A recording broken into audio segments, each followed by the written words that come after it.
வணக்கம் மக்களே. இந்த வீடியோவில் வந்து நம்ம எந்தெந்த ட்ரேடிங் ஹேபிட்ஸ்லாம் நம்மளை வந்து ப்ராஃபிட்டபுளாக ஆக்காமல் வச்சுருக்கு அப்படின்றத பற்றி பார்ப்போம். ஃபஸ்ட் பாயிண்ட் என்னென்னா சேசிங் த மார்க்கெட். அப்படின்னா நான் ஒரு எக்ஸாம்பிளாக சொல்கிறேன், அதை எக்ஸாம்பிளோட சொல்கிறேன். இப்போது இந்த சார்ட் வந்து பாருங்கள். இந்த சார்ட் வந்து பார்த்திங்கனாலே உங்களுக்கே தெரியும். இந்த ஸ்டாக் வந்து நேராக அப்படியே ஒரு மாதிரி ஒரு பேரபோலிக் மூலம் போயிட்டுருக்கு. உங்களுக்கு இப்போ தெரியுதில்ல, ஸ்ட்ரைட்டாக எந்த ஒரு ரெசிஸ்டன்ஸும் இல்லாத மாரி ஸ்ட்ரைட்டாக பேரபோலிக்கு அப்படியே நேராக 90 டிகிரியில் போயிட்டுருக்கு. ஸோ இந்தமாரி ஸ்டாக்கில் வந்து என்ன நிறைய பேர் நினைப்பாங்கன்னா, இந்த பாயிண்ட்டில் வந்து நம்ம போய் வாங்குவோம், ஸ்டாக் இவ்வளோ தூரம் நல்லா மேலே போயிருக்கு, அதனால் இந்த பாயிண்ட்டில் நம்ம வாங்குவோம் அப்படின்னு நிறைய பேர் நினைப்பாங்க. அதான் சேசிங் த மார்க்கெட்டுக்குவாங்க. அதாவது வந்து இப்போ இருக்க பாயிண்ட்லேயே இந்த எக்ஸ்ட்ரீம் பாயிண்ட்லேயே வாங்கிடலாம் அப்படின்னு வந்து நிறைய பேர் அந்த ஒரு எமோஷ்னல் டிசிஷன் எடுப்பாங்க. அதை வந்து எடுக்கக்கூடாது. அதுக்கு என்ன பண்ணலாம் அப்படின்னா வந்து ஒரு ஏரியா ஆஃப் வேல்யூவில் ஏதாவது வந்து இந்தமாரி சப்போர்ட்டில் இதை பார்த்து இந்தமாரி பாயிண்ட்டில் பார்த்து எடுக்கலாம். ஏன்னா அது அப்படி எடுத்தோம்னா நம்மளுக்கு வந்து நல்ல ஒரு ஃபேவரபிள் ரிஸ்க் ரிவார்டு இருக்கும். அது இல்லாமல் நம்மளுக்கு வந்து வின் ரேட்டும் அதிகமாக இருக்கும். இப்போ நீங்கள் இந்த எக்ஸாம்பிள் என்ன ஆச்சுன்னு நீங்களே பாருங்கள். சப்போஸ் இங்கே யாராவது வாங்கியிருந்தா அப்படின்னா அவங்களுக்கு என்ன ஆயிருக்கும்னு நீங்களே பாருங்கள். இப்போ நேராக மார்க்கெட் கீழே தான் வந்திருக்கு. இப்போ பார்த்தீங்களா, உங்களுக்கு இவ்வளோ தூரம் போனது அது அப்படியே அதே வேகத்தில் இவ்வளோ தூரம் கீழே இறங்கியிருப்பாருங்க. இது உங்களுக்கே தெரியுதா என்ன நடக்குதுன்ட்டு. அதனால் எப்பயுமே ஒரு ஏரியா வேல்யூவில் வாங்க பாருங்கள். அதனால் மார்க்கெட்டை வந்து சேஸ் பண்ணாதீங்க. அடுத்து வந்து ஹேவிங் ஃபிக்ஸ்டு பொசிஷன். இப்போ என்ன சில பேர் என்ன பண்ணுவாங்க அப்படின்னா வந்து ஒரு 10% வந்து ஃபிக்ஸ்டு பொசிஷன் சைசிங் பண்ணுவாங்க. எப்படின்னா ஒரு ஓவரால் கேபிட்டலில் ஒரு ஸ்டாக்கில் எனக்கு என்ட்ரி கிடச்சிச்சு அப்படின்னா வந்து 10% அதுக்கு நான் ஒதுக்குவேன் அப்படின்னு வந்து அந்தமாரி ஃபிக்ஸாக வைப்பாங்க. அந்த 10%ல் 1% வந்து ரிஸ்க் வைப்பாங்க. எப்படின்னா என்னோடய ஓவரால் நெட் கேபிட்டலில் 1% லாஸ் ஆகிடுச்சுன்னா நான் ட்ரேட் வந்து க்ளோஸ் பண்ணிடுவேன் அப்படின்னு வந்து இந்தமாரி பொசிஷன் சைசிங் டெக்னிக் வைப்பாங்க சில பேர். இது ஏன் தப்பு அப்படின்னு நான் சொல்கிறேன்னா, எக்ஸாம்பிளாக நான் சொல்கிறேன். இந்த இடத்துல இப்போ மார்க்கெட் வந்து இந்தமாரி போயிருக்கு, இங்கே நம்மளுக்கு வந்து சப்போர்ட் இருக்குன்னு தெரிஞ்சிருச்சு அப்படின்னு வச்சுப்போம். இப்போது மார்க்கெட் இங்கே கீழே வருது, நீங்கள் வந்து இங்கே உங்களுக்கு என்ட்ரி ப்ரைஸ் கிடச்சிருச்சு. இந்த இடத்துல என்ட்ரி எடுத்துட்டீங்க அப்படின்னா இந்த இடத்துல என்ட்ரி எடுத்துட்டீங்க அப்படின்னா என்ன ஆகுனா, இப்போ நீங்கள் 10% ரிஸ்க்கு ஒரு 1% ரிஸ்க்கு 10% பொசிஷன் சைசிங் வச்சுருக்கீங்க அப்படின்னா இந்த 1% ரிஸ்க் அப்படின்றது வந்து உங்களுக்கு வந்து இங்கேயும் போகலாம், அப்படி இல்லைன்னா உங்களுக்கு வந்து இந்த இடத்துலையும் போகலாம். இந்த 1% ரிஸ்க்குன்றது வந்து உங்களுக்கு ஆகலாம் அப்படின்றேன் நான். சப்போஸ் இங்கே என்ட்ரி எடுத்துட்டீங்க இந்த பாயிண்ட்டில், உங்களுக்கு இங்கேயும் அந்த 1% ரிஸ்க்குன்றது வந்து போயிடலாம், இங்கேயும் உங்களுக்கு அந்த 1% ரிஸ்க்குன்றது போகலாம். அது ஏன் இந்தமாரி போனால் என்ன இந்த இடத்துல அப்படின்னு கேட்டிங்கன்னா, இது வந்து பாருங்கள், உங்களுக்கு சப்போர்ட்டை எந்த விதமாக பிரேக்கும் பண்ணாமல் நீங்கள் வந்து அந்த பொசிஷனை விட்டு விலகி போகிறீங்க. அப்படின்னா என்ன பண்ணுறீங்க அப்படின்னா, நீங்கள் வந்து இந்த சப்போர்ட்டை வந்து சஸ்டெயின் ஆகும் அப்படின்னு சொல்லிட்டு தான் எடுக்கிறீங்க இந்த ட்ரேடை. ஆனால் வந்து இந்த சப்போர்ட் வந்து உடைக்காமலே நம்ம வந்து எக்ஸிட் ஆகும். உங்களுக்கு புரியுதில்ல என்ன சொல்கிறேன்ட்டு. அந்த 1% வந்து இங்கேயும் உங்களுக்கு எக்ஸிட் கொடுக்கலாம், இங்கேயும் எக்ஸிட் கொடுக்கலாம். ஆனால் வந்து நம்மளுக்கு அது எக்ஸிட் கொடுத்தாலும் நம்மளுக்கு சப்போர்ட் ப்ரோக் ஆகிருக்காது. அதனால் என்ன பண்ணணும் அப்படின்னா வந்து டைனாமிக்காக உங்களுக்கு பொசிஷன் சைசிங் பண்ண தெரியணும். அது எப்படி பண்ணணுன்றதை பற்றி டீட்டெயிலாக நான் அடுத்தடுத்த வீடியோவில் எக்ஸ்பிளைன் பண்ண பார்க்குறேன். சிம்பிளாக என்ன சொல்லுவாங்கன்னா, உங்களுக்கு ஸ்டாப் லாஸ் வந்து பெருசாக இருக்குது அப்படின்னா உங்களுக்கு வந்து பொசிஷன் சைசிங் சின்னதாக பண்ணியிருப்பாங்க. பொசிஷன் சைசிங் வந்து சின்னதாக பண்ணுவாங்க, ஸ்டாப் லாஸ் வந்து பெருசாக இருக்குது அப்படின்னா. இதே அப்படியே ஆப்போசிட்னு ட்ரூ தான். ஸ்டாப் லாஸ் சின்னதாக இருக்குது அப்படின்னா உங்களுக்கு பொசிஷன் சைசிங் பெருசாக வர ஆரம்பிச்சிடும். இதுதான் டைனமிக் இதுன்னு சொல்லுவாங்க. இது நான் எப்படின்னு வந்து அடுத்த வீடியோவில் நான் எக்ஸ்பிளைன் பண்ண பார்க்குறேன். அடுத்த ப்ராப்ளம் என்னென்னா ஆவரேஜிங் இன்ட்டு லாஸஸ். சரி, இப்போ வந்து ஒரு ஸ்டாக் வந்து இப்போ மேலே போயிட்டுருக்கு. நீங்கள் வந்து இந்த பாயிண்ட் வந்து 100 ரூபான்னு வச்சுப்போம். இந்த பாயிண்ட்டில் நீங்கள் வாங்கிட்டீங்க, ஒரு லாட்டை வாங்கிட்டீங்க அப்படின்றப்ப இந்த பாயிண்ட் வந்து அடுத்து வந்து என்ன ஆகலாம்னா, நீங்கள் வந்து 10% கீழே போகலாம். மார்க்கெட் 10% கீழே போயிட்டு 90க்கு வந்து நிற்கலாம் மார்க்கெட்.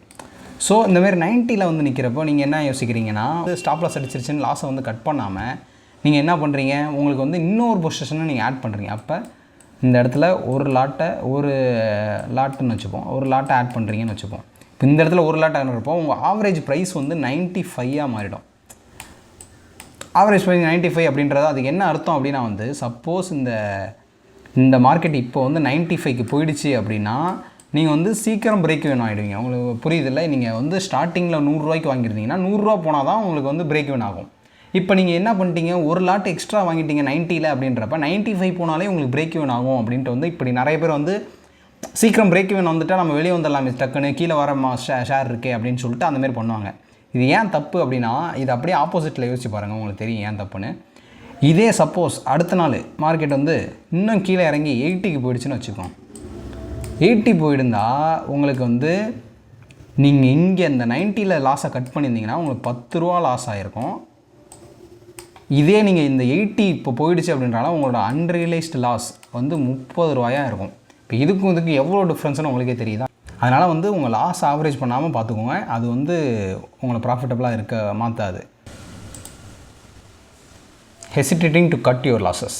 நம்ம வந்து இப்போ நான் போன பாயிண்ட்லேயே சொன்ன மாதிரி தான், அது உங்கள் லாஸ் வந்து ஒன்ஸ் ஸ்டாப் லாஸ் அடிச்சிருச்சு அப்படின்னா வந்து கட் பண்ணிட்டு வெளியே வந்துடுங்க. அதை விட முக்கியமான விஷயம் வேறு எதுவுமே இல்லை. ஏன்னா அந்த ஸ்டாப் லாஸ்ன்றது வந்து தெய்வீகமாக ஃபாலோ பண்ண ஆரம்பிச்சிருங்க. ஏன்னா வந்து அது ஏன் நம்ம வச்சுருக்கோன்றது அந்த இதுக்குன்னு ஒரு ரீசன் இருக்குது. அதனால் வந்து அந்த ரீசன் ஏன்னு வந்து உங்களுக்கு நீங்களே திரும்ப சொல்லிக்கணும். அப்படின்னா தான் அந்த ஸ்டாப் லாஸை ஃபாலோ பண்ணுவோம். அது நம்ம அதோட ஃபுல்லாக ரியலைஸ் பண்ணாத வரைக்கும் அதை நம்ம ஃபாலோவே பண்ண மாட்டோம். இது ரொம்ப முக்கியமான பாயிண்ட்டு. நான் போன இதிலே ஆவரேஜிங் டு லாஸ்லேயே நான் சொல்லியிருந்தேன். அதனால் வந்து ஸ்டாப் லாஸை ஃபாலோ பண்ணுறது ரொம்ப முக்கியம். அதனால் உங்கள் லாஸஸை கட் பண்ணிடுங்க. ஸ்டாப் லாஸ் அடிச்சிருச்சா கட் பண்ணிட்டு வெளியே வந்துடுங்க. அடுத்து taking trades out of boredom. இந்தமாரி வந்து இப்போ சில பேர் என்ன பண்ணுவாங்கன்னா, போர் அடிக்கலாம் பொசிஷன் எடுத்துகிட்டு இருப்பாங்க. அது வந்து பியூர் கேம்லிங் தான் என்ன கேட்டால். ஏன்னா வந்து உங்களுக்கு அந்தமாரி நீங்கள் பொசிஷன் எடுக்கிறீங்க அப்படின்னாலே உங்களுக்கு எதுவும் ஒரு சாலிடான பிளான் எதுவும் இல்லை உங்களை ட்ரேட் பண்ணுறதுக்கு. நீங்கள் நினைக்கிற செட்டப்பை ட்ரேட் பண்ணுறதுக்கு உங்களுக்கு சாலிடான பிளானே இல்லை அப்படின்றதான் அர்த்தம். இப்போது எப்படி இந்தமாரி சாலிடான பிளானை நீங்கள் கற்றுக்கலாம் அப்படின்னு நீங்கள் கேட்டிங்கன்னா, உங்களுக்கு நிறைய ஆப்ஷன்ஸ் இருக்குது. இப்போது நீங்கள் வந்து புக்கை படித்து கற்றுக்கலாம். அப்படி இல்லையா யாராவது வந்து ட்ரேடர்ஸ் யாராவது ஆன்லைனில் இருப்பாங்க, அவங்கள ஃபாலோ பண்ணி கற்றுக்கலாம். அவங்க ஃபாலோ பண்ணலாம். இல்லை அவங்களோட வெப்சைட்டில் கூட அவங்க நிறைய போஸ்ட் போடுவாங்க, அதை கூட படித்து நீங்கள் கற்றுக்கலாம். நிறைய ஆப்ஷன்ஸ் இருக்குது. அதை நீங்கள் பண்ணி பார்த்து கூட நீங்கள் இதுமாரி பண்ணிக்கலாம்.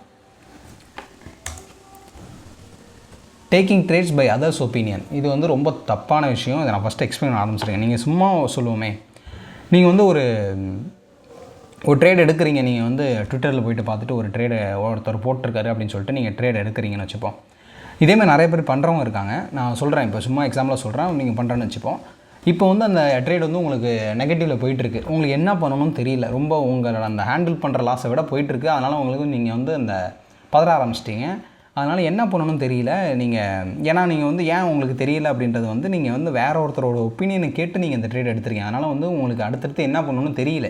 ஸோ என்ன பண்ணலாம், நீங்கள் என்ன பண்ணுவீங்க, நீங்கள் அவர்கிட்டே போய் யாரை பார்த்து நீங்கள் இந்த பொசிஷன் எடுத்தீங்க அவர்கிட்டே போய் கேட்கலாம். இந்தமாரி கேட்குறப்ப 2 விஷயம் உங்களுக்கு நடக்கும். ஒன்று வந்து என்னென்னா, அவர் வந்து உங்களுக்கு வந்து சொல்லியிருப்பார், நான் எப்போயோ அதை எக்ஸிட் பண்ணிட்டேனே, கம்மியான லாஸ்ட்லேயே நான் எப்போயோ எக்ஸிட் பண்ணிட்டேனே அப்படின்னு சொல்லலாம். இன்னொன்று வந்து உங்களுக்கு ரிப்ளையே பண்ணாமல் கூட அவர் உங்களை கண்டுக்காமல் விட்டுறலாம். இப்போது இந்த 2 விஷயத்தில் எது நடந்தாலும் உங்களுக்கு தான் பிரச்சனை. ஸோ நீங்கள் இந்தமாரி மொத்தம் ஒப்பீனியனை வச்சு ட்ரேட் பண்ணாதீங்க. இது வந்து ரொம்ப தப்பான விஷயம்.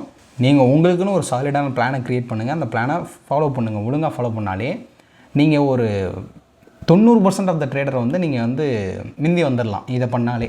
ஸோ அவ்வளோதாங்க இந்த வீடியோவில் நான் பேசணும்னு ஆசைப்பட்டது. வேறு ஒரு வீடியோவில் வேறு ஏதாவது டாபிக் பற்றி பேசுகிறேன்.